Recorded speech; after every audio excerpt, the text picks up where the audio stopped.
Hello, good evening. आप सभी का स्वागत है आपके YouTube channel governing with engineer Suhel में।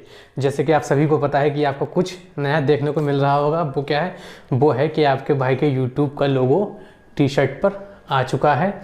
और जो भी लोगों ने इतना सारा मुझे प्यार दिया है उसके लिए बहुत बहुत शुक्रिया आप सभी का। और हम लोग आज क्लास नंबर 4 है। आज का टॉपिक होगा हमारा ग्रामीण परिवेश का।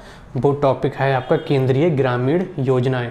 यकीन मानिए, केंद्रीय ग्रामीण योजनाओं से आपके बहुत ज़्यादा क्वेश्चन पुटअप होते हैं हर बार आपके ग्रामीण परिवेश से, इस चैप्टर से केंद्रीय ग्रामीण योजनाएं से बहुत ज़्यादा आपके क्वेश्चन पुटअप होते हैं। इसलिए मैंने सभी से पहले इसी टॉपिक को शुरू किया, क्योंकि जब तक हमारा कोर्स ग्रामीण परिवेश का पूरा होगा तब तक आपकी ये केंद्रीय ग्रामीण योजनाएं इतनी धुआंधार हो जाएंगी कि आपको खुद यकीन नहीं होगा कि ग्रामीण परिवेश आपका कितनी जल्दी ख़त्म हो गया और कितना अच्छा आपको आ गया। तो आज हम लोगों का जो टॉपिक है वो है आपका केंद्रीय ग्रामीण योजनाएं, और इसमें हम लोग 10 से 12 ग्रामीण योजनाएं कर चुके हैं और आगे हम बढ़ते हैं। तो चलिए आगे हम लोग करते हैं। तो हमारी जो सबसे इम्पोर्टेंट योजना है, अब बहुत बार आपकी पूछी जा चुकी है, सबसे ज़्यादा इम्पोर्टेंट योजना है आपकी ये कौन सी? महात्मा गांधी राष्ट्रीय ग्रामीण रोजगार गारंटी अधिनियम, या फिर आप इसको ऐसे करके ज़्यादा जानते होंगे, मनरेगा। आप इसको ऐसे करके अच्छे से जानते होंगे, मुझे तो यही लगता है। हिंदी से अगर इतना नहीं जानते होंगे तो मनरेगा से आपने बहुत जगह पेपर में देखी होगी ये। अगर आप पेपर देते हैं तो बहुत जगह आपने मनरेगा ज़रूर देखी होगी। तो इसका एक छोटा सा यही इसका उद्देश्य था योजना का कि भारत में लागू एक ये कैसी योजना थी? रोजगार गारंटी योजना थी। मैं पॉइंट बना के लिखूंगा और आप भी इसको पॉइंट बना के ही लिखना है।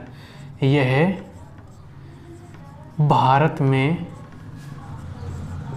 लागू एक रोजगार गारंटी योजना थी। ठीक है, इस योजना का तात्पर्य यही था कि हमारे जो ग्रामीण हैं वो हमारे जॉब के लिए या फिर हमारे ग्रामीण क्षेत्रों से जाकर बड़े शहरों में जाते हैं। किसके लिए? रोजगार ढूंढने के लिए जाते हैं। नहीं, अभी आपने देखा ही होगा कि लॉकडाउन में मोस्टली अगर सबसे ज़्यादा किसी को दिक्कत हुई है तो वो हमारे मजदूरों को और ग्रामीण लोगों को, जो बाहर हमारे अपने गांव को छोड़कर बाहर शहरों में रोजगार की चाह में गए। तो इसीलिए ये आपकी योजना थी। इस योजना का उद्देश्य छोटा सा यही था कि हर गांव में हर ग्रामीण लोगों को रोजगार उनके जहाँ के हैं उन्हें वहीं दिया जाए, उन्हें कहीं बाहर किसी शहर किसी सिटी जाने की ज़रूरत ना पड़े। इसीलिए इस योजना को शुरू की गया था। ठीक है, तो क्या थी? यह भारत में लागू एक रोजगार गारंटी योजना थी। इसे 7 सितंबर 2005 को, इसे 7 सितंबर 2005 को विधान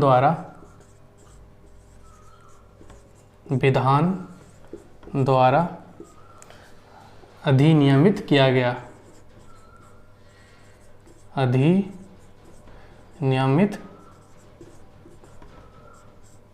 किया गया। बहुत बढ़िया से आप पढ़ना है इसको, बहुत अच्छी आपको समझ में आएगी। और इससे क्वेश्चन आपके जरूर बनते हैं। किससे? मनरेगा से। ठीक है, और अगला पॉइंट हम ये भी लिख सकते हैं कि शुरू में इसे हम क्या कहते थे? नरेगा। शुरू में इसे नरेगा मतलब राष्ट्रीय ग्रामीण रोजगार गारंटी अधिनियम। शुरू में इसको राष्ट्रीय ग्रामीण रोजगार गारंटी अधिनियम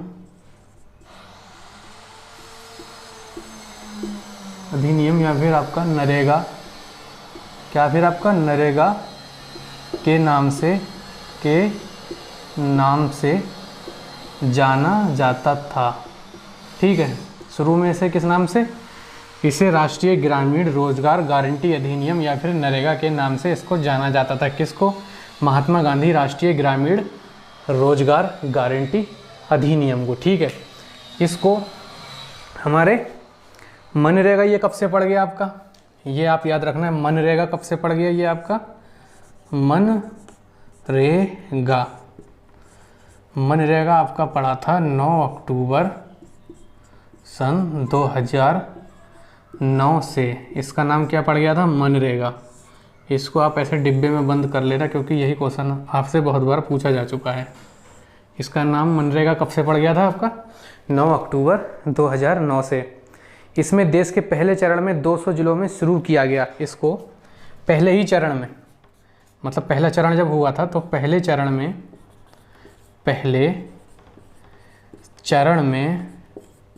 इस योजना को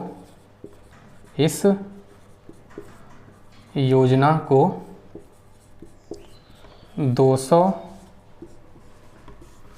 जिलों में शुरू किया गया।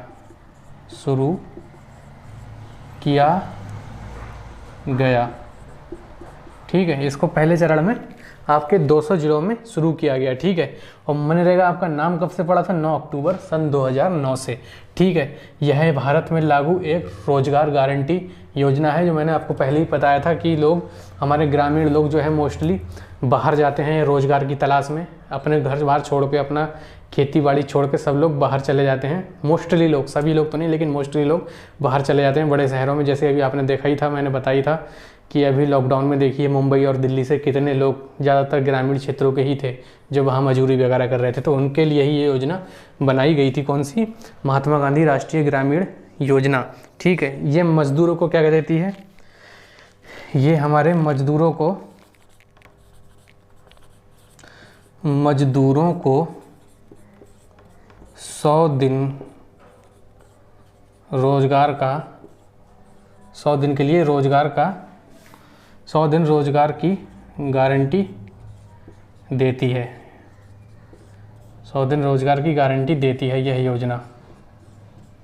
कौन सी योजना? मनरेगा। ठीक है, और इसमें क्या था? और दूसरी बात, ये मजदूर जो हैं, जहाँ के रहने वाले हैं, उनके 5 किलोमीटर दायरे में ही उनको काम दिया जाएगा। दूसरा एडवांटेज, मजदूरों को अपने 5 किलोमीटर के दायरे में काम दिया जाएगा। ठीक है, और एक एडवांटेज इसका और था कि जो महिलाएं हैं, जिनके बच्चे हैं, तो उनको बच्चे ले जाने की अनुमति थी। मतलब जहां वो काम कर रहे हैं, महिलाएं काम कर रही हैं, उन्हें अपने बच्चे वहां ले जा सकती हैं, उनके बच्चों की वहां अच्छी देखभाल भी की जाएगी। एक चौथा आपका ये एडवांटेज भी था कि महिलाओं के बच्चों या महिलाएं अपने बच्चों को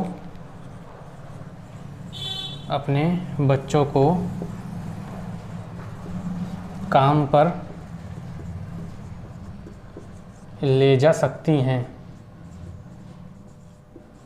महिलाएं अपने बच्चों को काम पर ले जा सकती हैं।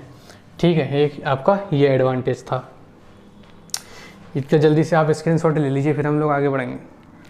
और इसमें एक बात और थी, मान लीजिए अगर किसी को इसमें आवेदन करना है, ठीक है, अगर उसने आवेदन किया, किसी ने भी अगर आवेदन किया, तो उसके 15 दिन के अंतर्गत उसको जॉब या काम मिल जाएगा।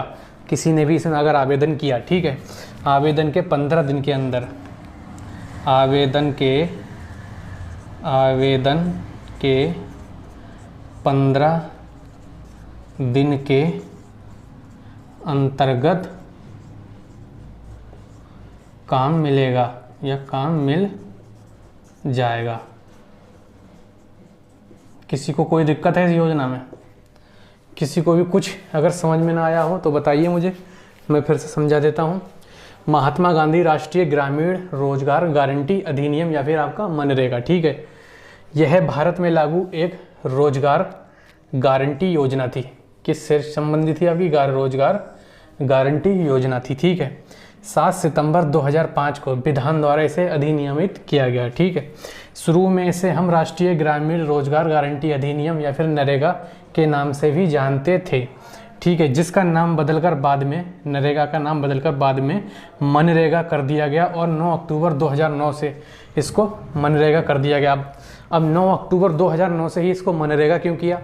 क्योंकि गांधी जी जो थे हमारे, वो इन सब चीज़ों को लेकर बहुत ज़्यादा सीरियस रहते थे कि वो, उनका कहना टोटल यही था कि अगर जब हमारे ग्रामीण क्षेत्रों का विकास होगा तभी हमारे भारत का भी विकास होगा। अगर, क्योंकि सबसे ज़्यादा अगर जनसंख्या या सबसे ज़्यादा अगर पॉपुलैरिटी देखी जाए, सबसे ज़्यादा अगर पॉपुलेशन देखी जाए तो वो कहाँ पे है? आपकी ग्रामीण क्षेत्रों में ही है। अगर वही ग्रामीण क्षेत्रों में तरक्की नहीं होगी तो हमारा देश आगे कैसे बढ़ेगा? इसलिए गांधी जी इसको लेके बहुत ज़्यादा सीरियस रहते थे, इसलिए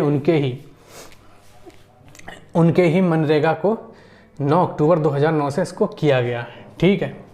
चलिए जल्दी से इसका स्क्रीनशॉट आप लीजिए, इसका स्क्रीनशॉट ले लीजिए।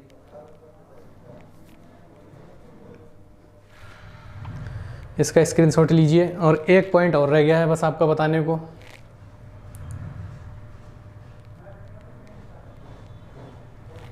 इसमें केंद्र सरकार का जो परिव्यय था 2010 और 11 में, जो केंद्र सरकार का परिव्यय था इस योजना के लिए, या बजट, केंद्र सरकार का परिव्यय, ठीक है, वह मतलब खर्चा, परिव्यय जो था वो कितना था आपका? 40,100 करोड़ रुपए था। इसको लिखिएगा जरूर, ये बहुत इंपॉर्टेंट है आपका, ठीक है, ये आपका बहुत इंपॉर्टेंट है, इसको लिख लीजिए, जल्दी से इसको लिख लीजिए। फिर हम लोग आगे बढ़ेंगे नेक्स्ट योजना की तरफ। मैं जब तक मार्कर में थोड़ी इंक डाल लेता हूँ, हल्के हो गए हैं बिल्कुल।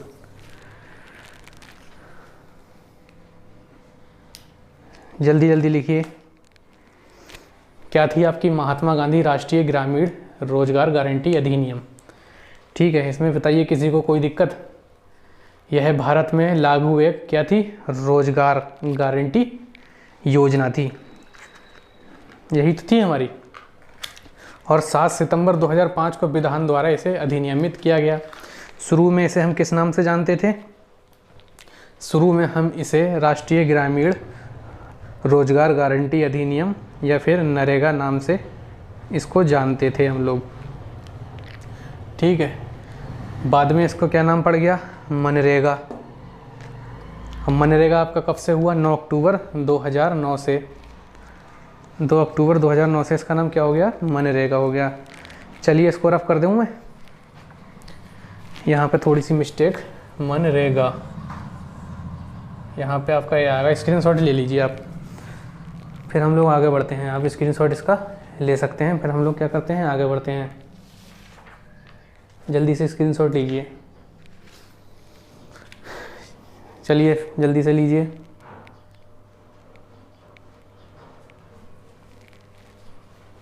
चलिए इसको मिटा देता हूँ। अगली योजना हम लोग देखेंगे, काम के बदले अनाज।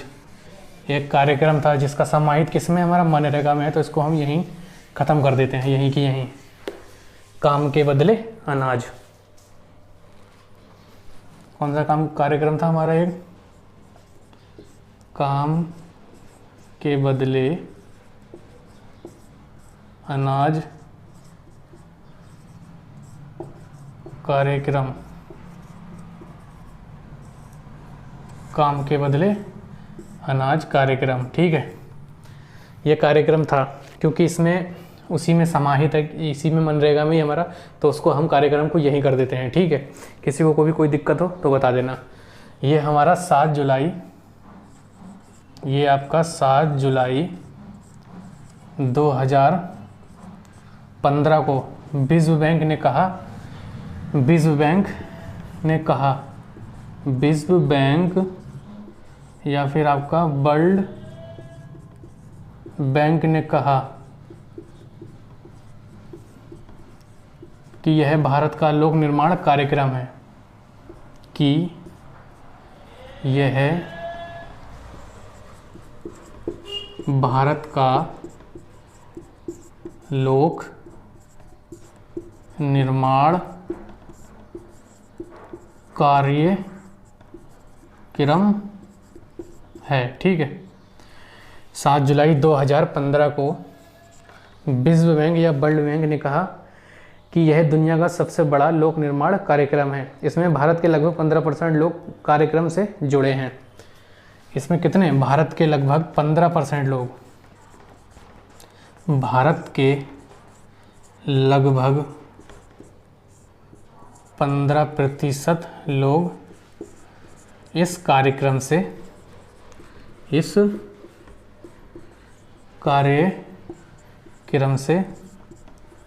जुड़े हैं। ठीक है, जिसमें सबसे ऊपर अगर देखा जाए हमारा जो जुड़ा है वो आपका कौन है? छत्तीसगढ़। सबसे ऊपर आपका कौन है जुड़ने में? सबसे ऊपर छत्तीसगढ़ है। सबसे ऊपर कौन है आपका? सबसे ऊपर छत्तीसगढ़ है। ठीक है, सबको समझ में आ रहा है? बताइए किसी को कोई दिक्कत है? सबसे ऊपर आपका कौन था? छत्तीसगढ़। इसमें 182 से 202 प्रतिदिन प्रति व्यक्ति बढ़ाकर भत्ता कर दिया गया था। ठीक है, इसमें 182 रुपये से 202 रुपये प्रतिदिन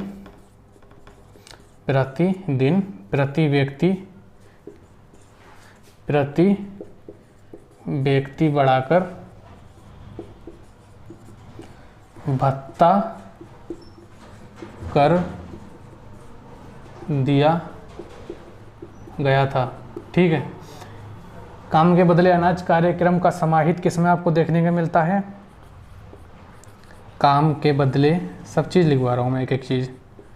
काम के बदले अनाज कार्यक्रम का समाहित किसमें मिलता है देखने को? एमजी नरेगा में देखने को मिलता है। देखने को मिलता है। देखो योजनाएं हैं, ये पार्ट थोड़ा सा आपको पढ़ना पड़ेगा।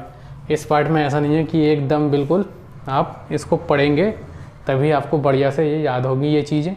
इसको आपको पढ़ना ही पड़ेगा। काम के बदले अनाज कार्यक्रम आपका इतना ही है, इसको देख लीजिए एक बार। इसमें क्या था? 7 जुलाई 2015 को विश्व बैंक ने कहा कि यह भारत का सबसे बड़ा लोक निर्माण कार्यक्रम है। ठीक है, ये कहा किसने आपको? विश्व बैंक या फिर आपकी वर्ल्ड बैंक ने ये कहा। ठीक है, फिर भारत के लगभग कितने % लोग इससे जुड़े हैं? भारत के लगभग 15% लोग इस कार्यक्रम से आपके जुड़े हैं, जिसमें सबसे ऊपर आपका कौन है? सबसे ऊपर आपका छत्तीसगढ़ है। ठीक है, और 182 से 202 रुपये प्रतिदिन प्रति व्यक्ति बढ़ाकर भत्ता इसका कर दिया गया था। ठीक है, काम के बदले अनाज कार्यक्रम का समाहित देखने को मिलता है किसमें? मनरेगा में। ठीक है, तो जल्दी से इसको आप नोट कीजिए, फिर हम लोग आगे बढ़ेंगे नेक्स्ट योजना की तरफ। और नेक्स्ट योजना जो आपकी होगी वो होगी कस्तूरबा गांधी शिक्षा योजना। और कस्तूरबा गांधी बालिका वाली योजना हम लोग कर चुके हैं, अब है कस्तूरबा गांधी शिक्षा योजना। जल्दी से नोट कीजिए इसको।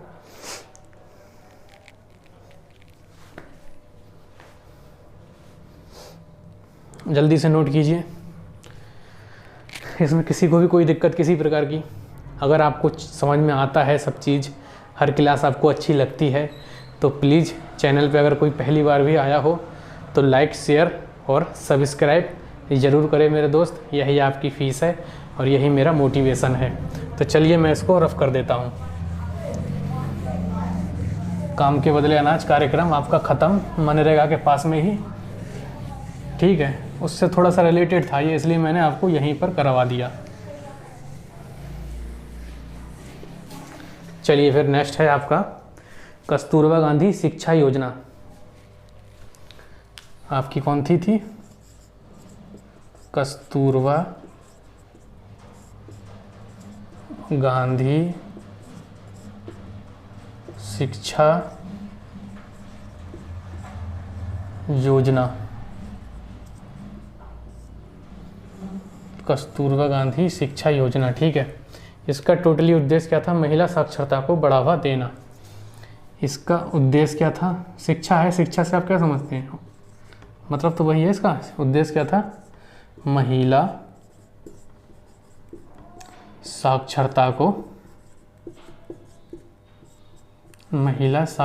को बढ़ावा देना। इसमें कोई दिक्कत है किसी को? बताइए। कस्तूरबा गांधी शिक्षा योजना, इसका क्या था उद्देश्य? महिला साक्षरता को बढ़ावा देना। और भारत के ये उन जिलों में शुरू की गई जहां महिला साक्षरता कम थी। कहाँ? भारत के उन जिलों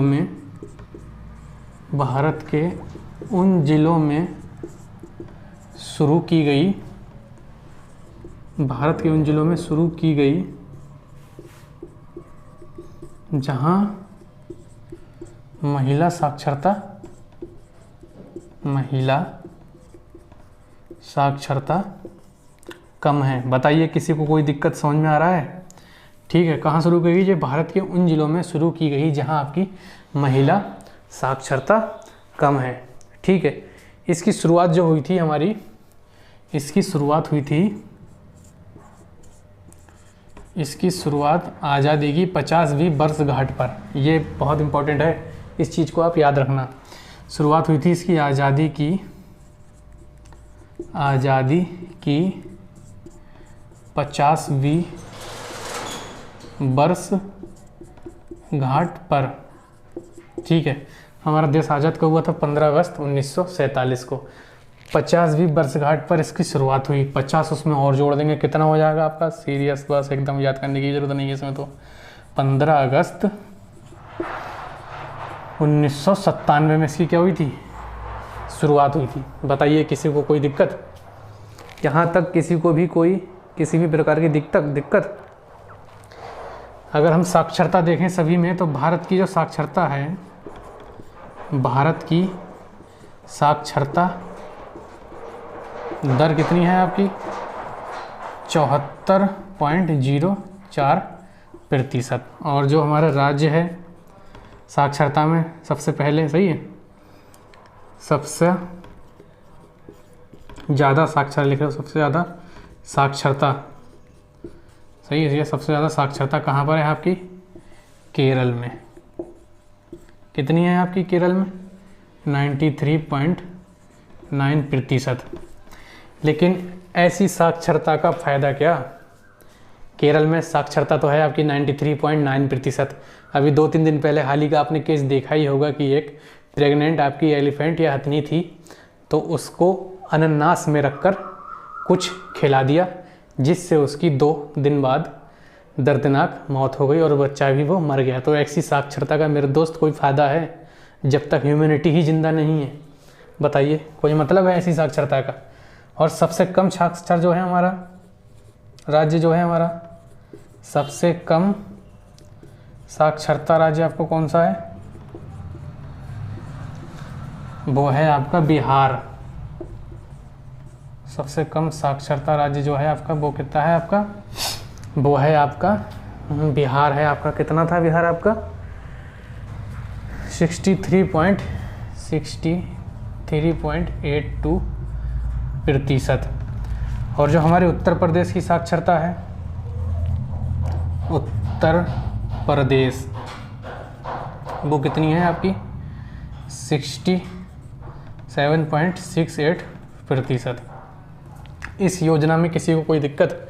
कस्तूरबा गांधी शिक्षा योजना, उद्देश्य क्या था इसका? महिला साक्षरता को बढ़ावा देना। और कहाँ लागू हुई है? ये भारत के उन जिलों में शुरू की गई जहाँ महिला साक्षरता कम है। इसकी शुरुआत आज़ादी की 50वीं वर्षगांठ पर हुई, ठीक है। इसकी शुरुआत आज़ादी की 50वीं वर्षगांठ पर हुई। आज़ादी का हुई थी 15 अगस्त 1997 में, प्लस 50 जोड़ दिया। 15 अगस्त 1947 को आज़ाद हुआ था, प्लस 50 जोड़ दिया, हमारा कितना हो गया? 1997, ठीक है। और भारत की साक्षरता दर जो है आपकी है 74.4%। सबसे ज़्यादा साक्षरता जो है हमारी केरल 93.9%, जहाँ अभी केस हुआ था हाथी वाला। सबसे कम साक्षरता राज्य बिहार है आपका 63.82%। और उत्तर प्रदेश की जो साक्षरता दर है वो आपकी 67.68%। इसको जल्दी से स्क्रीनशॉट ले लीजिए, फिर हम लोग आगे बढ़ेंगे, या फिर आप जल्दी से इसको लिख लीजिए, इसको लिख लीजिए, फिर हम लोग आगे बढ़ेंगे अगली योजना की तरफ।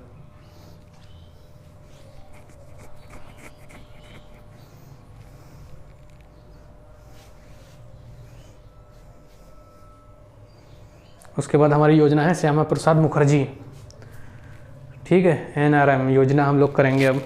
नेशन अर्बन मिशन योजना, मैं डाल देता हूँ इसको मैं। सबको समझ में आ रही है योजना है। 3 क्लास और हो चुकी हैं आपकी, प्ले लिस्ट में जाके ज़रूर देखना उनको, अगर कोई पहली क्लास ले रहा हो तो।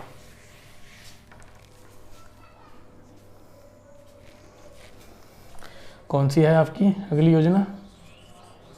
नेशन अर्बन मिशन योजना, नेशन अर्बन मिशन योजना, या फिर आपकी श्यामा प्रसाद मुखर्जी NRM, या फिर श्यामा प्रसाद मुखर्जी योजना, ठीक है। अब हम इस योजना की बात करेंगे, श्यामा प्रसाद मुखर्जी NRM योजना। यह किन के लिए थी? अर्बन का सबसे पहले तो मैं मतलब बता देता हूँ आपको क्या होता है। अर्बन मतलब रूरल या फिर आपके ग्रामीण, ठीक है। और अर्बन मतलब आपका क्या होता है? अर्बन मतलब आपका क्या होता है? शहरी। तो हम लोग पढ़ क्या रहे हैं? ग्रामीण परिवेश। शहरी से तो हमें कोई अभी मतलब नहीं है, पढ़ेंगे क्या हम लोग? ग्रामीण की देखेंगे, ग्रामीण में हमारे क्या क्या हुआ था। तो यह योजना किसके नाम पर पड़ी थी? यह योजना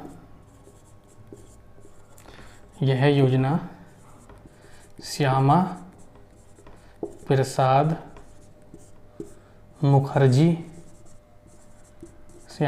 मुखर्जी के नाम पर पड़ी तथा मोदी सरकार द्वारा शुरू किया गया। मोदी सरकार द्वारा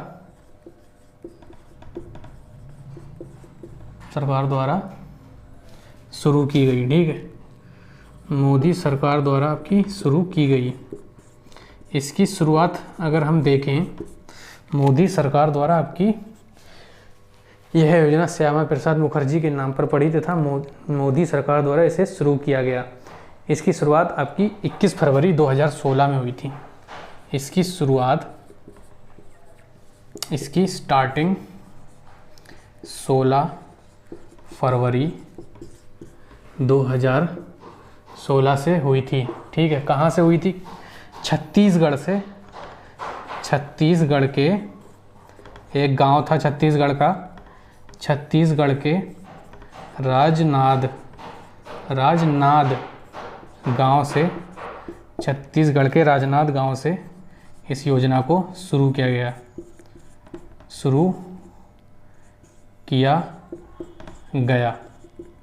किसी को कोई दिक्कत यहाँ तक? कहाँ से शुरू हुई थी? आपकी छत्तीसगढ़ के राजनांद गांव से इसको शुरू किया गया, ठीक है। इसमें 2015 और 2020 तक, इसमें 2015 से 2020 तक, मतलब 5 साल में 2015 से 2020 तक 5142.08 करोड़ रुपए का बजट तथा 300 केंद्र स्थापित किए गए, तथा 300 केंद्र स्थापित किए गए, ठीक है। और इनका लक्ष्य क्या था वो भी हम देखेंगे अभी, मतलब क्या क्या इनका लक्ष्य था। 5142.08 करोड़ का बजट योजना थी तथा 300 केंद्र स्थापित करने का इसमें लक्ष्य था। इस योजना में कौन सी? Shyama Prasad Mukherjee nation urban mission योजना, ठीक है। अब लक्ष्य देखेंगे कौन कौन से हैं हमारे। पहले इसका स्क्रीनशॉट ले लीजिए, फिर हम लक्ष्य भी देख लेते हैं इसके। जल्दी से स्क्रीनशॉट लीजिए।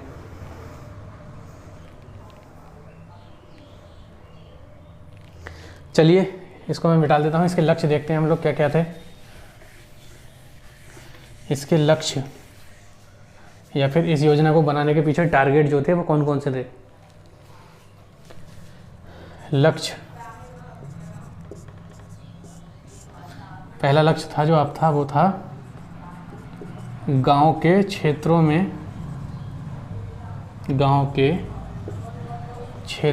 में पाइपों के माध्यम से जलापूर्ति। ठीक है, पाइपों के माध्यम से जलापूर्ति, पाइपों के माध्यम से जलापूर्ति। ठीक है, पहला इसका लक्ष्य। ठीक, और दूसरा आपका कृषि सेवाएं। ठीक है, इसको क्या लिख सकते हैं, कृषि सेवाएं। ठीक है, और हमारा क्या था इस योजना में कि अगर हम एक गांव हमारा है, एक गांव से दूसरे गांव जाने के लिए, गांव से हमारे शहर जाने के लिए परिवहन सुविधा दी जाए, हमारी मतलब ट्रांसपोर्ट, पब्लिक ट्रांसपोर्ट। ठीक है, पब्लिक ट्रांसपोर्ट भी हमारे टारगेट था, पब्लिक ट्रांसपोर्ट। ठीक है, आपका चौथा क्या था, खंभों वगैरह पे जो स्ट्रीट लाइट होती हैं वो। ठीक है, स्ट्रीट लाइट, चौथा था आपका स्ट्रीट लाइट इसका लक्ष्य। और पांचवा जो था आपका सड़कों को जोड़ना, या फिर सड़कों को हमारे हाईवे वगैरह से जोड़ने का, सड़कों को जोड़ना। ठीक है, क्या क्या थे आपके गांव के क्षेत्रों में पाइपों के माध्यम से जलापूर्ति, सार्वजनिक परिवहन या फिर आपका पब्लिक ट्रांसपोर्ट, कृषि सेवाएं, स्ट्रीट लाइट्स और सड़कों को जोड़ना, और हमारा एलपीजी कनेक्शन। एलपीजी कनेक्शन हमारे एलपीजी कनेक्शन और पूर्ण डिजिटल साक्षरता। ठीक है, पूर्ण डिजिटल साक्षरता। सातवां क्या था आपका, पूर्ण डिजिटल साक्षरता, पूर्ण डिजिटल साक्षरता। अब बताइए इस योजना में किसी को भी कोई दिक्कत हो तो ज़रूर बताइए। क्या थी, श्यामा प्रसाद मुखर्जी योजना। उसके लक्ष्य क्या क्या थे हमारे, ये था इनके कि गांव के क्षेत्रों में पाइपों के माध्यम से जलापूर्ति हो, मतलब जल जो नहीं है, पानी नहीं है, उसको हमारे कैसे करके हम लोग उसको गांव तक लेकर आएंगे। ठीक है, या अगर शहर में जैसे होती है हमारी पानी की व्यवस्था होती है, उसको वैसे गांव में कैसे उसको ढाला जाए। ठीक है, कैसे हम लोग उसको किया जाए, और कृषि सेवाएं हमारी कैसे बेहतरीन हो, पब्लिक ट्रांसपोर्ट हो हमारा, मतलब एक गांव से दूसरे गांव या एक गांव से सिटी जाने के लिए हमारे बसों वगैरह का इंतजाम किया जाए। और स्ट्रीट लाइट हमारी जो खंभों वगैरह पे होती हैं वो लाइटों का भी हमारा किया जाए, लेकिन वो हो चुका है। पब्लिक ट्रांसपोर्ट भी हो चुका है, सभी का हो चुका है। हम लोग देखते हैं अपने गांव जाते हैं तो वहाँ से भी हम लोग बस से ही आते हैं। ठीक है, सड़कों को भी जोड़ा जा चुका है, मोस्टली सब हाईवे वगैरह जुड़ चुके हैं सड़कों से गाँव के। एलपीजी कनेक्शन भी पहुँच रहे हैं अब एकदम बिल्कुल। और पूर्ण डिजिटल साक्षरता, इस पर भी आपका काम हो रहा है। तो इसमें आपको आज कोई भी क्लास में आपको दिक्कत हो तो ज़रूर बताइए। और आज हम यहीं तक क्लास को रखते हैं अपनी ग्रामीण परिवेश की। और बहुत बहुत आप लोगों का शुक्रिया इतना मोहब्बत, इतना प्यार देने के लिए। और प्लीज़ अगर वीडियो आप लोगों को अच्छी लगती हो तो लाइक करें, शेयर करें और सब्सक्राइब करना ना भूलें। यही मेरी मोटिवेशन है, आप लोगों का प्यार है, इसको बनाए रखें। चलिए फिर नेक्स्ट क्लास में मिलते हैं, तब तक के लिए बाय बाय, खुश रहिएगा।